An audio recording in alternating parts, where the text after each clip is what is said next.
നിങ്ങൾ ചിന്തിച്ചു നോക്കി, 2014 പൊതു തെരഞ്ഞെടുപ്പ് വന്നപ്പോ നരേന്ദ്രമോദി NDAയുടെ തലവനായി പ്രത്യക്ഷപ്പെട്ടു. അന്ന് AICCയുടെ പ്രസിഡന്റായിരുന്ന സോണിയാഗാന്ധി പറഞ്ഞു ഇദ്ദേഹം മരണത്തിന്റെ വ്യാപാരിയാണ് എന്ന്. ശരിയല്ലേ? പാവപ്പെട്ട ജനങ്ങളെ പറ്റിക്കാൻ സാധിച്ചു. പാകിസ്ഥാൻ പാകിസ്ഥാൻ എന്ന് പറഞ്ഞുകൊണ്ട്. മറ്റൊന്നെന്താ ചെയ്തത്? EVM, electronic voting machine. 300ഓളം മണ്ഡലങ്ങളിലാണ് വോട്ടിംഗ് മെഷീനിൽ തിരിമറി നടത്തിയത്. കേരളത്തിലെ സാഹചര്യമല്ല, വടക്കേ ഇന്ത്യൻ സ്റ്റേറ്റുകളിൽ അക്ഷരാഭ്യാസമില്ലാത്ത പാവപ്പെട്ട ജനങ്ങൾ, മേലാളന്മാർ, ചട്ടമ്പിമാർ, ക്രിമിനലുകൾ, അവർ കണ്ണുരുട്ടുമ്പോ പഞ്ചപുച്ഛമടക്കി നിൽക്കുന്നവർ എന്തും ചെയ്യാം. 300ഓളം മണ്ഡലങ്ങളിലാണ്. ഏത് ബട്ടൺ അമർത്തിയാലും താമരക്കോട്ട്. എന്തുകൊണ്ട് കൈപ്പത്തിയിൽ വീഴുന്നില്ല? എന്തുകൊണ്ട് അരിവാൾ ചുറ്റിക നക്ഷത്രത്തിൽ അല്ലെങ്കിൽ മമതാ പാർട്ടിക്ക് എന്തുകൊണ്ട് വോട്ട് വീഴുന്നില്ല? എല്ലാം താമരയിൽ. അങ്ങനെ ജനാധിപത്യത്തെ കശാപ്പ് ചെയ്തുകൊണ്ട് വോട്ടിംഗ് യന്ത്രത്തിൽ തിരിമറി നടത്തി മറുഭാഗത്ത് ഭ്രാന്തമായ ദേശീയത സൃഷ്ടിച്ച് ജനാധിപത്യത്തെ കശാപ്പ് ചെയ്തു. അന്ന് ഗൗരവം കാണാൻ നമുക്ക് പറ്റിയില്ല. അങ്ങനെയാണ് അധികാരത്തിലെത്തിയത്. അധികാരത്തിലെത്തിക്കഴിഞ്ഞിട്ടോ ഈ രാജ്യത്തിന്റെ സകല സംസ്കൃതികളെയും നശിപ്പിക്കുക എന്നുള്ളതാണ് അവരുടെ ഏറ്റവും പ്രധാനപ്പെട്ട ദൗത്യം. 36 ദിവസമാണ് നമ്മുടെ പാർലമെന്റ് സമ്മേളിച്ചത്. 36 ദിവസം കേവലം 35 നിയമങ്ങളാണ് ചുട്ടെടുത്തത്. അപ്പം ചുട്ടെടുക്കുന്നതിനേക്കാൾ ലാഘവത്തോടു കൂടി. സാധാരണഗതിയിൽ പാർലമെന്റിൽ ഒരു ബില്ല് അവതരിപ്പിച്ചാൽ നമുക്കറിയാം, പ്രഗത്ഭരായ അഡ്വക്കേറ്റുമാർ ഇവിടെയുണ്ട്. അഡ്വക്കേറ്റ് KP മുഹമ്മദ് സാറിനെ പോലെ നിയമത്തിന്റെ എല്ലാ സംഗതികളും കൃത്യമായി നിർവചിക്കാൻ കഴിയുന്നവർ നമ്മുടെ വേദിയിലുണ്ട്. പല പ്രഗത്ഭരുമുണ്ട്. പ്രിയമുള്ളവരെ, പാർലമെന്റിൽ ഒരു ബില്ല് അവതരിപ്പിച്ചാൽ ആ ബില്ലിന്റെ കോപ്പികൾ അഡ്വാൻസ് ആയിട്ട് മെമ്പർമാർക്ക് നൽകണം. അതിനെപ്പറ്റി അവർ പഠനം നടത്തണം, ഗൃഹപാഠം നടത്തി വേണം അതുമായി ബന്ധപ്പെട്ട ചർച്ചകളിൽ പങ്കെടുക്കാൻ. പ്രധാനപ്പെട്ട ബില്ലുകളെ സംബന്ധിച്ചിടത്തോളം അത് പാർലമെന്റിന്റെ സബ്ജക്ട് കമ്മിറ്റിക്ക് വിടണം. വിദഗ്ധമായ പരിശോധന നടക്കണം. ഇതൊക്കെ നടന്നോ? റൈറ്റ് ടു ഇൻഫർമേഷൻ ആക്ടിൽ കൈവച്ചു, തൊഴിൽ നിയമത്തിൽ കൈവച്ചു. മുത്തലാഖ് ബിൽ എന്ന് പറഞ്ഞുകൊണ്ട് ഞാൻ അതിൽ വിശദാംശങ്ങളിലേക്ക് കടന്നു പോകുന്നില്ല. കാശ്മീരിന്റെ 370 വകുപ്പ് പ്രത്യേകമായി പദവി നൽകുന്ന.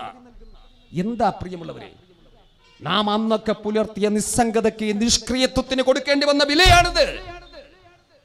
നമ്മുടെ വിഷയമല്ല എന്ന് പറഞ്ഞുകൊണ്ട് നേരത്തെ റഹീം ഇവിടെ സൂചിപ്പിച്ച പോലെ, നേരത്തെ ഫാഷിസ്റ്റ് വിരുദ്ധ കവിതയിൽ ഉയർന്നു കേട്ട സംഗതി. ആദ്യം അവർ ജൂതനെ പിടികൂടി, മിണ്ടിയില്ല, ഞാൻ ജൂതനല്ലല്ലോ. പിന്നെ അവർ കമ്മ്യൂണിസ്റ്റുകാരെ പിടികൂടി, മിണ്ടിയില്ല. പിന്നെ ക്രിസ്ത്യാനിയെ പിടികൂടി, മിണ്ടിയില്ല. അവസാനം എന്നെ തേടിയെത്തി, പക്ഷെ എനിക്ക് വേണ്ടി ശബ്ദിക്കാൻ ആരുമില്ലാതിരുന്നു. ആ ഒരു ശൈലിയിലായി പോയില്ലേ ഞാനും നിങ്ങളും? മുത്തലാഖ് ബില്ലിൽ കൈവച്ചു, തൊഴിൽ നിയമത്തിൽ കൈവച്ചു, കാശ്മീരിന്റെ 370 വകുപ്പ് റദ്ദാക്കി. എന്താ കാശ്മീർ കാശ്മീർ കാശ്മീർ എന്നവർ പറയുന്നല്ലോ. ഒരു കാര്യം ചോദിക്കട്ടെ, നിങ്ങൾക്ക് കാശ്മീർ ഒന്ന് നിർവചിക്കാൻ സാധിക്കുമോ? എന്താ കാശ്മീർ? ഞങ്ങൾ പറയട്ടെ, വ്യതിരിക്തതയുടെ ഒരു കൂട്ടായ്മയാണ് ഇവിടെയുള്ളത്. ഞങ്ങൾക്ക് എല്ലാവർക്കും കാശ്മീരിനെ സംബന്ധിച്ചിടത്തോളം ഒരേ അഭിപ്രായമാണ്. ആരും സംശയിക്കണ്ട. കാശ്മീർ ഇന്ത്യയുടെ അവിഭാജ്യ ഘടകമാണ്.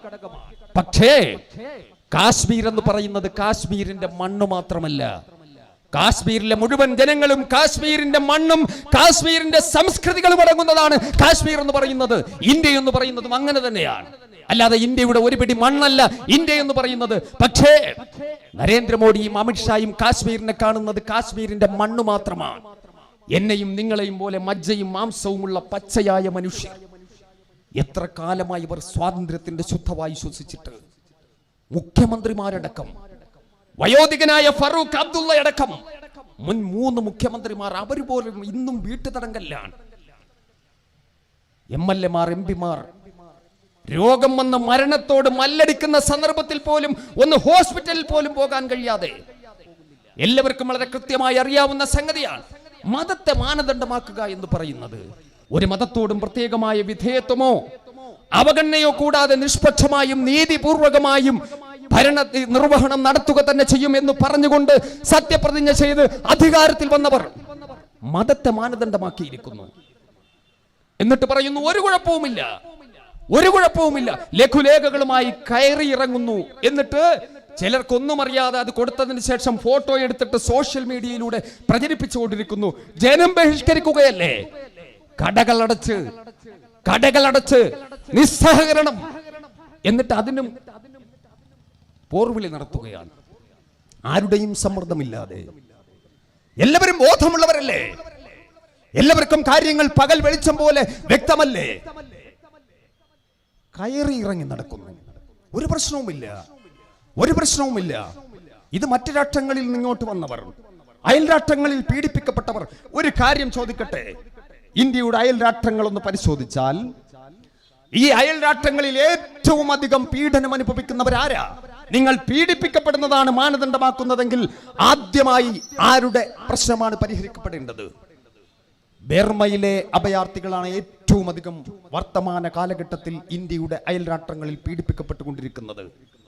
റോഹിംഗ്യൻ ജനത, അരാക്കാൻ എന്ന് പറയുന്ന പ്രദേശത്തെ റോഹിംഗ്യൻ ജനത ലക്ഷക്കണക്കിനുണ്ട് സഹോദരങ്ങളെ.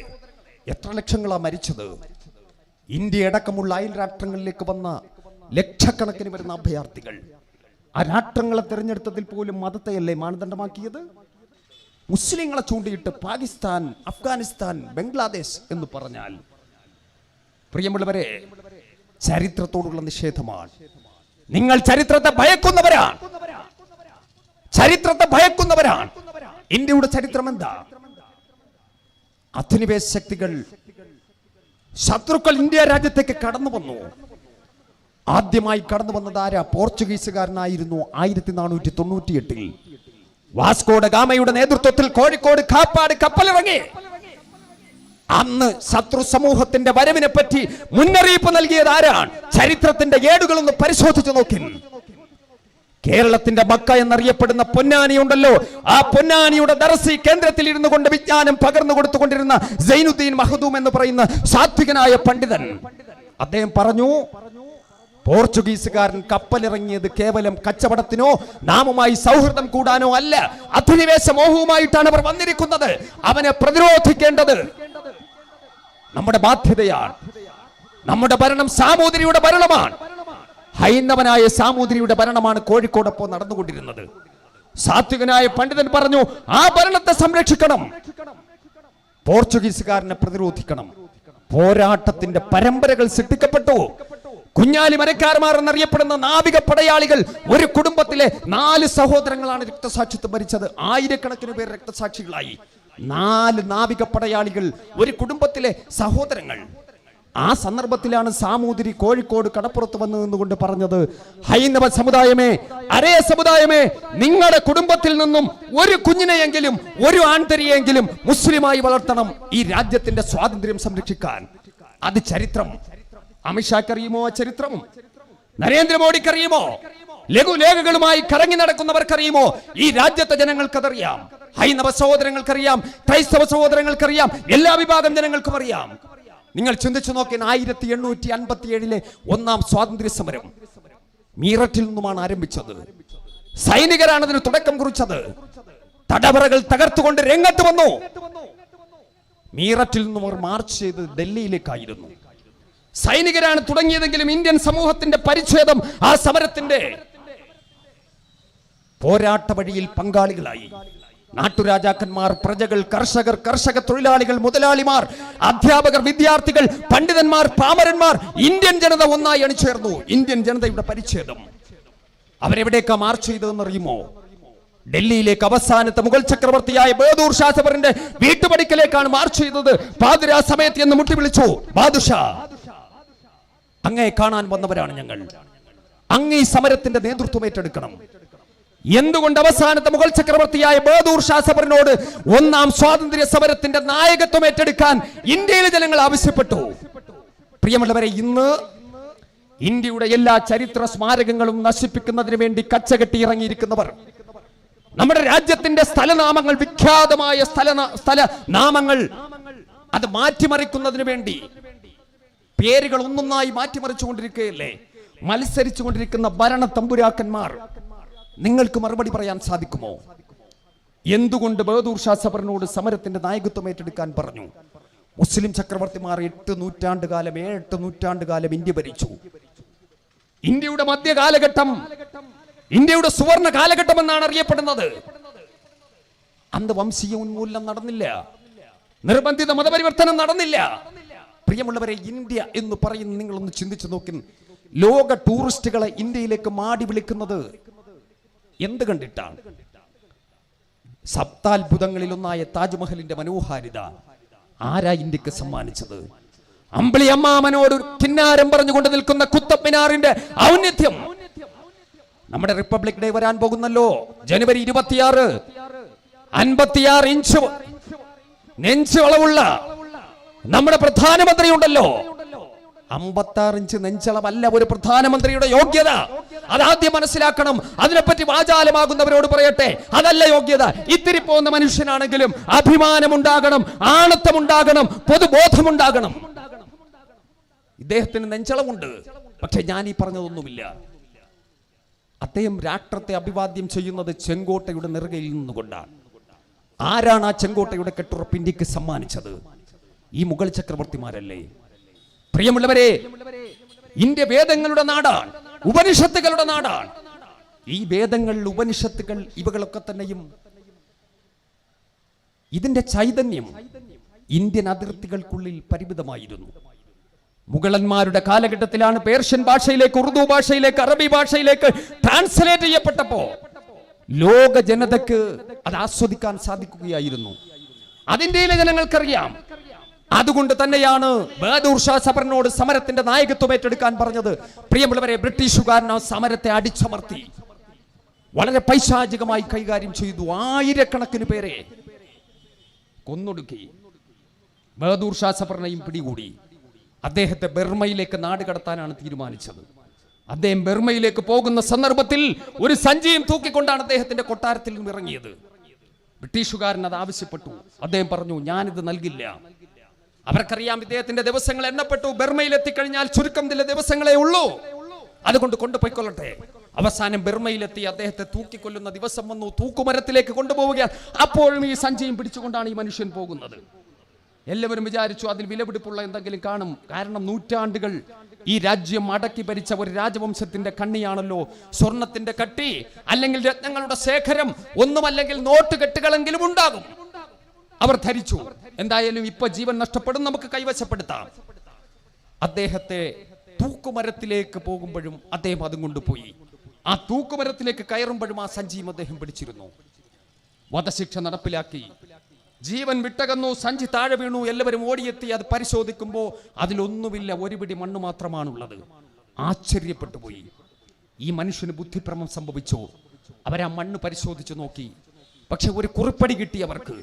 ആ കുറിപ്പടിയിൽ അദ്ദേഹം രേഖപ്പെടുത്തിയിരിക്കുന്നു, ഞാൻ എന്റെ പെറ്റുമ്മയെ പോലെ എന്നെ ഞാൻ സ്നേഹിച്ച എന്റെ മാതൃരാജ്യമായ ഇന്ത്യ രാജ്യം, ആ രാജ്യത്ത് എന്റെ മയ്യത്ത് മറമാടപ്പെടണമെന്നും ആ മണ്ണിൽ ലയിച്ചു ചേരണമെന്നുമാണ് ഞാൻ ആഗ്രഹിച്ചത്. പക്ഷേ എനിക്ക് അതിനുള്ള അവസരമില്ല എന്ന് ഞാൻ മനസ്സിലാക്കുന്നു.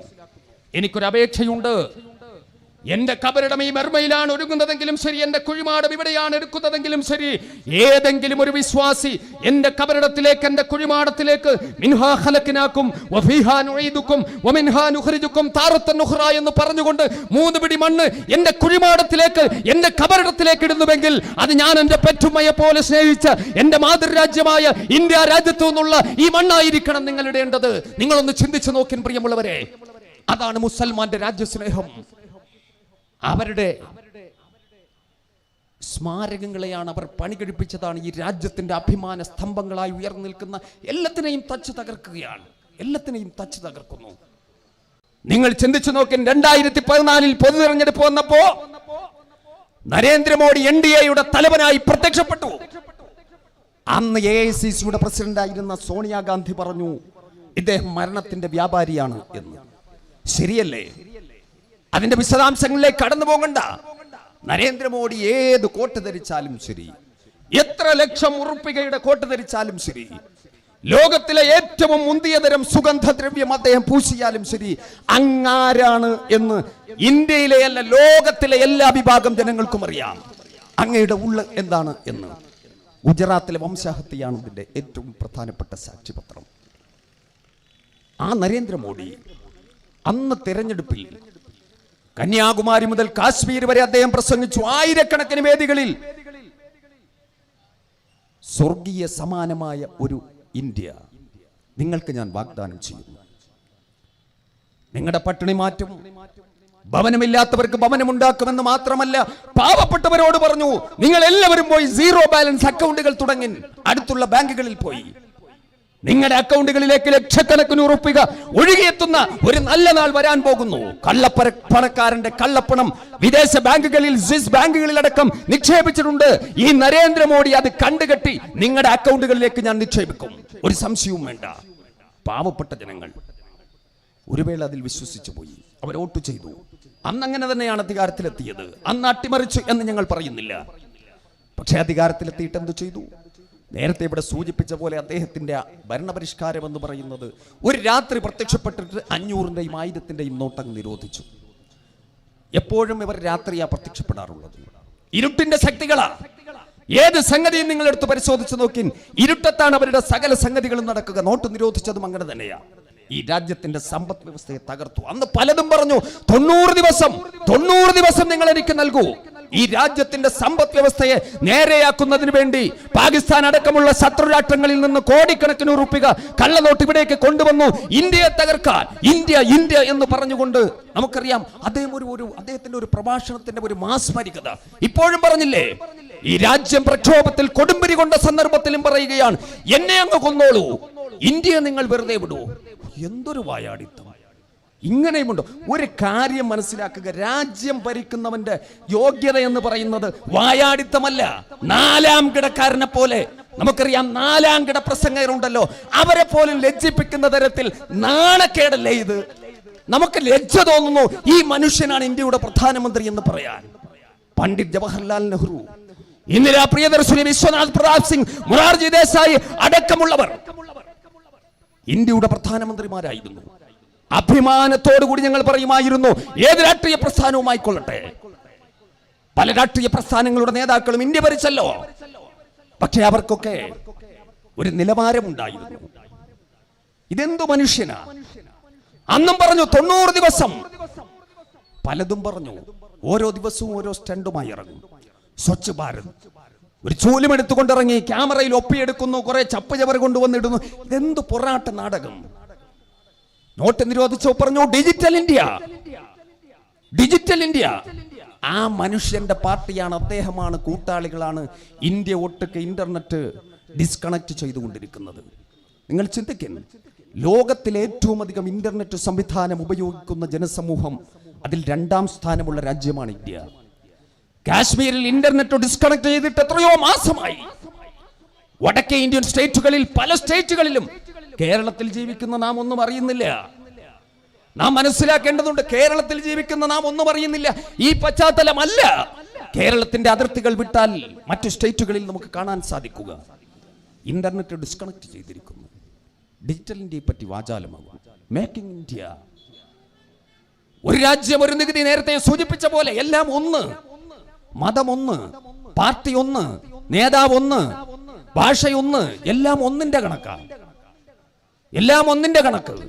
അതുകൊണ്ടായിരിക്കാം മോഡി ഒരു ഭാര്യയെ പോലും കൂട്ടാത്തത്. പ്രിയമുള്ളവരെ, എല്ലാം ഒന്ന്, ഒരു രാജ്യം ഒരു നികുതി എന്ന് പറഞ്ഞുകൊണ്ട് അപ്പോഴും പറഞ്ഞു. പക്ഷെ എന്താ സംഭവിച്ചത്?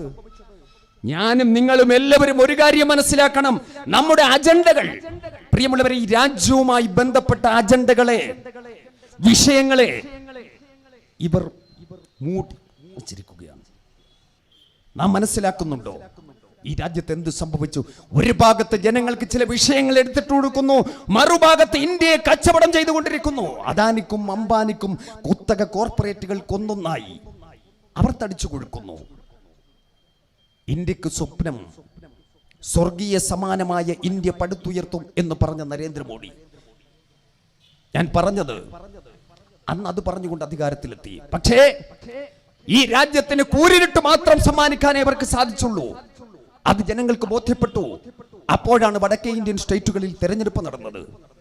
രാജസ്ഥാനിൽ, മധ്യപ്രദേശിൽ അടക്കം നടന്ന തെരഞ്ഞെടുപ്പിൽ ബിജെപിയെ ഞെട്ടിച്ചുകൊണ്ട് കോൺഗ്രസിന്റെ നേതൃത്വത്തിൽ, അതുപോലെ പ്രതിപക്ഷ കക്ഷികളുടെ നേതൃത്വത്തിലുള്ള ഗവൺമെന്റ് അധികാരത്തിൽ വന്നു. ഗൗരവമായി മനസ്സിലാക്കേണ്ട സംഗതിയാണ്. പക്ഷേ അന്ന് ചാനൽ ചർച്ചകളിൽ നടന്ന പ്രധാനപ്പെട്ട സംഗതികളിൽ നിങ്ങൾ ഒരു കാര്യം മനസ്സിലാക്കണം. പ്രമുഖ മാധ്യമ പ്രവർത്തകന്മാർ അന്ന് സൂചിപ്പിച്ചു, രണ്ടാലൊരു സംഗതി ഇന്ത്യ രാജ്യത്ത് ഉടൻ സംഭവിക്കും. ഇന്ത്യയുടെ പൊതു തെരഞ്ഞെടുപ്പ് ഇതാ വരാൻ പോകുന്നു 2019. മാസങ്ങൾ മാത്രമേ ഉള്ളൂ. രണ്ടാലൊരു സംഗതി BJP-കാരൻ ആസൂത്രണം ചെയ്യും. ഒന്നുകിൽ ഇന്ത്യ ഒട്ടുക്കൊരു വർഗീയ കലാപം നടക്കും, അല്ലെങ്കിൽ ഒരു ഇന്ത്യ പാക് യുദ്ധം നടക്കും. രണ്ടാലൊരു സംഗതി ഇവർ ആസൂത്രണം ചെയ്യും എന്ന് അന്ന് പറഞ്ഞപ്പോ ആരും ഗൗരവമായി എടുത്തില്ല. ദേശീയ രാഷ്ട്രീയ പ്രസ്ഥാനങ്ങളും എടുത്തില്ല, സാധാരണക്കാരും എടുത്തില്ല. അത് കേട്ട് കളഞ്ഞു. പക്ഷെ നിങ്ങൾ ഓർത്തു നോക്കി, മാസം കഴിയുന്നതിന് മുമ്പാണ് കാശ്മീരിലെ പുൽവാമ എന്ന് പറയുന്ന പ്രദേശത്ത് വെച്ച് നമ്മുടെ 40ഓളം സൈനികർ ട്രക്കുകളിൽ സഞ്ചരിച്ചു കൊണ്ടിരിക്കുന്ന സൈനിക വ്യൂഹത്തിന് നേരെ ഒരു വാഹനത്തിൽ ചില ഭീകരവാദികൾ എന്ന് പറയുന്നവർ പാഞ്ഞു കയറി 40ഓളം നമ്മുടെ സൈനികർ, നമ്മുടെ രാജ്യത്തിന്റെ അതിർത്തികൾ കാക്കുന്നവർ, നമ്മുടെ ജനങ്ങൾക്ക് സുരക്ഷിതത്വം ഒരുക്കുന്നവർ, നമ്മുടെ എല്ലാമായ ധീരദേശാഭിമാനികൾ 40 പേർക്കാണ് ജീവഹാനി സംഭവിച്ചത്, പുൽവാമയിൽ ആക്രമിക്കപ്പെട്ടത്. ഞാനൊരു ചോദ്യം ചോദിക്കട്ടെ, എന്റെയും നിങ്ങളുടെയും മനസ്സിൽ ഉയർന്നു വരുന്ന ഒരു ചോദ്യമാണത്. ആ ഒരു സ്ഫോടനം, ആ ഒരു ആക്രമണം നരേന്ദ്രമോദിയും അമിത്ഷായും BJP-യും ആസൂത്രണം ചെയ്തതായിരുന്നു എന്ന് പറഞ്ഞാൽ നിഷേധിക്കാൻ സാധിക്കുമോ? കാശ്മീർ എന്ന് പറയുന്ന പ്രദേശം സൈനിക വലയത്താൽ, സൈനികരാൽ ചുറ്റപ്പെട്ടതാണ്. പുൽവാമ എന്ന് പറയുന്ന പ്രദേശം ഒരു ഈച്ചയ്ക്ക് പോലും, ഒരു ചെറു പ്രാണിക്ക് പോലും അവിടേക്ക് പറന്നു ചെല്ലാൻ സാധിക്കില്ല, സുരക്ഷാ ഭടന്മാരുടെ ശ്രദ്ധയിൽപ്പെടാതെ. അത്രത്തോളം സുരക്ഷാ കവചം ഒരുക്കപ്പെട്ട പ്രദേശമാണ് അവിടെ. എങ്ങനെയാണ് അവിടേക്ക് ആ ഭീകരവാദികൾക്ക് ആ ട്രക്കുകളിൽ സഞ്ചരിച്ചു കൊണ്ടിരുന്ന സൈനിക വ്യൂഹത്തിന് നേരെ പാഞ്ഞു കയറാനും ആക്രമിക്കാനും സാധിച്ചത്? ന്യായമായ സംശയമല്ലേ? തൊട്ടുടനെ പാകിസ്ഥാനിലേക്ക് ആക്രമണം നടത്തി എന്ന് പറഞ്ഞുകൊണ്ട് സർജിക്കൽ സ്ട്രൈക്ക് അതും പറഞ്ഞുകൊണ്ടല്ലേ വോട്ട് പിടിച്ചത്? അന്നത്തെ പൊതുതെരഞ്ഞെടുപ്പ് 2019 പൊതുതെരഞ്ഞെടുപ്പ് എന്താ അവർ പറഞ്ഞത്? നരേന്ദ്രമോദി രാഷ്ട്രീയം പറഞ്ഞു, BJP-കാരൻ രാഷ്ട്രീയം പറഞ്ഞു, കോൺഗ്രസ് രാഷ്ട്രീയം പറഞ്ഞു, CPM-ഉം CPI-യും രാഷ്ട്രീയം പറഞ്ഞു, ജനതാദളും SP-യും രാഷ്ട്രീയം പറഞ്ഞു, മുസ്ലിം ലീഗുകാരൻ രാഷ്ട്രീയം പറഞ്ഞു, എല്ലാവരും രാഷ്ട്രീയം പറഞ്ഞു. പക്ഷേ BJP-കാരൻ എന്താ പറഞ്ഞത്? നിങ്ങൾ ചിന്തിച്ചു നോക്കാൻ, നാം ചിന്തിക്കേണ്ട പല കാര്യങ്ങളുമുണ്ട്. BJP-കാരൻ രാഷ്ട്രീയം പറഞ്ഞു, ഇന്ത്യയുടെ കാർഷിക മേഖലയെ പറ്റി, ഇന്ത്യയുടെ വ്യാവസായിക മേഖലകളെ പറ്റി, ഇന്ത്യയുടെ പുരോഗതി പ്രാപിക്കപ്പെട്ട വിവിധ മേഖലകളെ പറ്റി, ഇന്ത്യയിലെ ജനങ്ങളുടെ അടിസ്ഥാന ആവശ്യങ്ങൾ നിറവേറ്റുന്നതിനുള്ള പദ്ധതികളെ പറ്റി എന്തെങ്കിലും പറയാൻ നരേന്ദ്രമോദിക്ക് സാധിച്ചോ? അമിത്ഷാക്ക് സാധിച്ചോ? BJP-കാരന് സാധിച്ചോ? നിങ്ങൾ ചിന്തിച്ചു നോക്കിൻ. രാഷ്ട്രീയം പറഞ്ഞില്ല. നരേന്ദ്രമോദി എന്തിനെ പറ്റിയാ പറഞ്ഞത്? പാകിസ്ഥാൻ എന്ന് പറഞ്ഞു. ആർക്കാ പാകിസ്ഥാനോട് ഇത്ര സ്നേഹം? പാകിസ്ഥാൻ എന്ന് കേൾക്കുമ്പോൾ മുസ്ലിങ്ങൾക്ക് രോമാഞ്ചമുണ്ടാകില്ല. പാകിസ്ഥാൻ എന്ന് കേൾക്കുമ്പോൾ രോമാഞ്ചമുണ്ടാകുന്നത് നരേന്ദ്രമോദിക്കും കൂട്ടാളികൾക്കുമാണ്. നിഷേധിക്കാൻ സാധിക്കുമോ നിങ്ങൾക്ക്? എന്തുകൊണ്ട്? ഈ രാജ്യത്തെ ജനങ്ങളെ പറ്റിക്കാൻ അവർക്കുള്ള ഏറ്റവും പ്രധാനപ്പെട്ട ഒരു ഇഷ്ടപ്പെട്ട പേരാണ് പാകിസ്ഥാൻ എന്നുള്ളത്. ആ പേരും പറഞ്ഞുകൊണ്ടാണ് വോട്ട് പിടിച്ചത്. അട്ടിമറിക്കുകയായിരുന്നില്ലേ? നിങ്ങൾ ഒരു കാര്യം ചിന്തിക്കൻ, ഇപ്പോ നടക്കുന്ന സംഭവം തന്നെ നിങ്ങളൊന്ന് പരിശോധിക്കൻ. അടുത്ത ദിവസം ഒരാഴ്ച മുമ്പ് ഹിസ്ബുൽ മുജാഹിദീന്റെ 2 പ്രവർത്തകർക്കൊപ്പം ആരെയാ പിടിക്കപ്പെട്ടത്? ദേവീന്ദ്ര സിംഗ് എന്ന് പറയുന്ന ഒരു DYSP-യെ. ദേവീന്ദ്ര സിംഗ് 4 നൂറ്റാണ്ടുകാലമായി അദ്ദേഹം കാശ്മീരിലുണ്ട്. അവിടുത്തെ സുരക്ഷാ സേനയുടെ ഭാഗമായിട്ട് ഉദ്യോഗസ്ഥനായിട്ട് അവിടെയുണ്ട്. ആ മനുഷ്യനെ 2 ഹിസ്ബുൽ മുജാഹിദീൻ ഭീകരന്മാർക്കൊപ്പം പിടികൂടി എന്ന് പറഞ്ഞാൽ എന്താ സംഭവിച്ചുകൊണ്ടിരിക്കുന്നത്? പാർലമെന്റ് ആക്രമണം നിങ്ങൾക്ക് ഓർമ്മയുണ്ടാകും. ഏത് സന്ദർഭത്തിലാണ് പാർലമെന്റ് ആക്രമണം നടക്കുന്നത്? വാജ്പേയിയുടെ ഭരണം, പാകിസ്ഥാനുമായി യുദ്ധം, കാശ്മീരിന്റെ മലമടക്കുകളിൽ, കാർഗിൽ മലമടക്കുകളിൽ നടന്ന യുദ്ധം. ആ യുദ്ധത്തിൽ വധിക്കപ്പെട്ട രക്തസാക്ഷികളായ നമ്മുടെ സൈനികർ അവരുടെ ശവശരീരങ്ങൾ ജന്മനാടുകളിലേക്ക് കൊണ്ടുപോകുന്നതിനുള്ള ശവപ്പെട്ടി വാങ്ങിയല്ലോ. ആ ശവപ്പെട്ടി വാങ്ങിയതിൽ പോലും കോടിക്കണക്കിന് ഉറുപ്പികയുടെ അഴിമതിയാണ് നടന്നത്, കുംഭകോണം. അത് രാജ്യത്തെ ചർച്ചയായി, രാജ്യത്തെ വലിയ വിഷയമായി. ആ വിഷയം ഉയർന്നു വന്ന സന്ദർഭത്തിലല്ലേ ഇന്ത്യൻ പാർലമെന്റ് ആക്രമിക്കപ്പെട്ടത്? ഈ രാജ്യത്ത് നടന്ന ഏത് പ്രധാനപ്പെട്ട സ്ഫോടനങ്ങളും സംഭവങ്ങളും നിങ്ങളെടുത്ത് പരിശോധിച്ച് നോക്കിൻ. ഈ രാജ്യത്തെ ഭരണകൂടങ്ങളുടെ പല നടപടികളും ജനങ്ങൾ വിചാരണ ചെയ്യുന്ന സന്ദർഭത്തിൽ അത് മൂടിവെക്കുന്നതിനുള്ള ഒരു ഉപായമായിട്ടായിരിക്കും പലപ്പോഴും ഇത് സംഭവിക്കുക. ഇന്ത്യൻ പാർലമെന്റ് ആക്രമണവും അങ്ങനെയാ നടന്നത്. അന്ന് അഫ്സൽ ഗുരു എന്ന് പറയുന്ന ഒരു മനുഷ്യനെ തൂക്കിലേറ്റി, ഒരു കാശ്മീരിലെ ചെറുപ്പക്കാരനെ. അന്ന് കോടതി എന്താണ് വിധി പറഞ്ഞതെന്നറിയുമോ?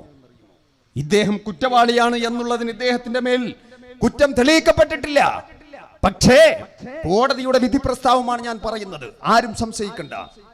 കോടതിയുടെ വിധി പ്രസ്താവമാണ്. അന്ന് കോടതി വിധിച്ചതെന്തെന്നറിയുമോ? ഇദ്ദേഹത്തിന്റെ മേൽ കുറ്റം തെളിയിക്കപ്പെട്ടില്ലെങ്കിലും ഇന്ത്യയുടെ പൊതു മനസാക്ഷിയെ തൃപ്തിപ്പെടുത്തുന്നതിന് വേണ്ടി അദ്ദേഹത്തിന് വധശിക്ഷ കൊടുക്കുന്നു. എന്ത് വിരോധാഭാസം! ആ അഫ്സൽ ഗുരു, അന്ന് തൂക്കിലേറ്റപ്പെട്ട അഫ്സൽ ഗുരു, അദ്ദേഹത്തിന്റെ അഭിഭാഷകൻ ഒരു കത്തയച്ചിരുന്നു. ആ കത്തിൽ അദ്ദേഹം സൂചിപ്പിച്ചിരുന്നു, പാർലമെന്റ് ആക്രമണവുമായി ബന്ധപ്പെട്ട് അതിൽ പങ്കാളിയായി ചാവേറായി മാറിയ മുഹമ്മദ് എന്ന് പറയുന്ന പാകിസ്ഥാൻ പൗരനെ ഡൽഹിയിലേക്ക്, ആ പൗരന് മുഹമ്മദിന് ഡൽഹിയിൽ ഒരു വീട് വാടകയ്ക്ക് എടുത്ത് കൊടുക്കണം എന്ന് പറഞ്ഞുകൊണ്ട് എന്നെ ചുമതലപ്പെടുത്തിയത്, എനിക്കൊന്നും അറിയില്ലായിരുന്നു, എന്നെ ചുമതലപ്പെടുത്തിയത് ദേവീന്ദർ സിംഗ് എന്ന് പറയുന്ന കാശ്മീരിലെ പ്രത്യേക സുരക്ഷാ സേനയിലെ ഉദ്യോഗസ്ഥനാണ് എന്ന് പറഞ്ഞപ്പോ അന്ന് കോടതി ശ്രദ്ധിച്ചില്ല. അന്ന് മാധ്യമങ്ങൾ ചർച്ച ചെയ്തില്ല, തമസ്കരിക്കപ്പെട്ടു, അവഗണിക്കപ്പെട്ടു. ഇന്ന് AICC, ഇന്ന് രാഹുൽ ഗാന്ധി ദിവസങ്ങൾക്ക് മുമ്പ് പറഞ്ഞു, അന്ന് അഫ്സൽ ഗുരു പറഞ്ഞ ആ സംഭവം പുനരന്വേഷണത്തിന് വിധേയമാക്കേണ്ടതുണ്ട്. ഇന്നതൊരു ചർച്ചയായി വന്നിരിക്കുന്നു. കാര്യങ്ങൾ എങ്ങനെയാണെന്ന് മനസ്സിലാക്കുക. ഇപ്പോൾ അദ്ദേഹം പിടികൂടപ്പെട്ടിരിക്കുന്നു യാദൃച്ഛികമായി. അതും എവിടെയെത്തും, അതിനെപ്പറ്റി സമഗ്രമായി അന്വേഷണം നടക്കുമോ എന്ന് നമുക്കറിയില്ല, നടക്കാൻ സാധ്യതയില്ല. കാരണം നടന്നു കഴിഞ്ഞാൽ പല സംഗതികളും, പല രഹസ്യങ്ങളും പുറത്തു വരും. പുൽവാമ ആക്രമണത്തിൽ അടക്കമുള്ള പങ്കുകൾ പുറത്തു വരും. അത് ആസൂത്രിതമായിരുന്നു, ആരും സംശയിക്കേണ്ട കാര്യമില്ല. അങ്ങനെ ഒരു ഭ്രാന്തമായ ദേശീയത അന്ന് തെരഞ്ഞെടുപ്പിന്റെ കാലഘട്ടത്തിൽ സൃഷ്ടിക്കപ്പെട്ടു. ഈ രാജ്യത്തെ വിഷയങ്ങൾ അവഗണിക്കപ്പെട്ടു. പക്ഷേ യഥാർത്ഥത്തിൽ രാജ്യത്തിന്റെ വിഷയം ചർച്ച ചെയ്യപ്പെട്ട സ്റ്റേറ്റുകളിൽ നിങ്ങൾ കണ്ണോടിക്കാൻ കേരളം, കഴിഞ്ഞ പൊതുതെരഞ്ഞെടുപ്പിൽ, പാർലമെന്റ് തെരഞ്ഞെടുപ്പിൽ മരുന്നിനെങ്കിലും ഒരു BJP-കാരനെ വിജയിപ്പിച്ചെടുക്കാൻ സാധിച്ചോ? തമിഴ്നാട്, അതല്ലേ സംഗതി.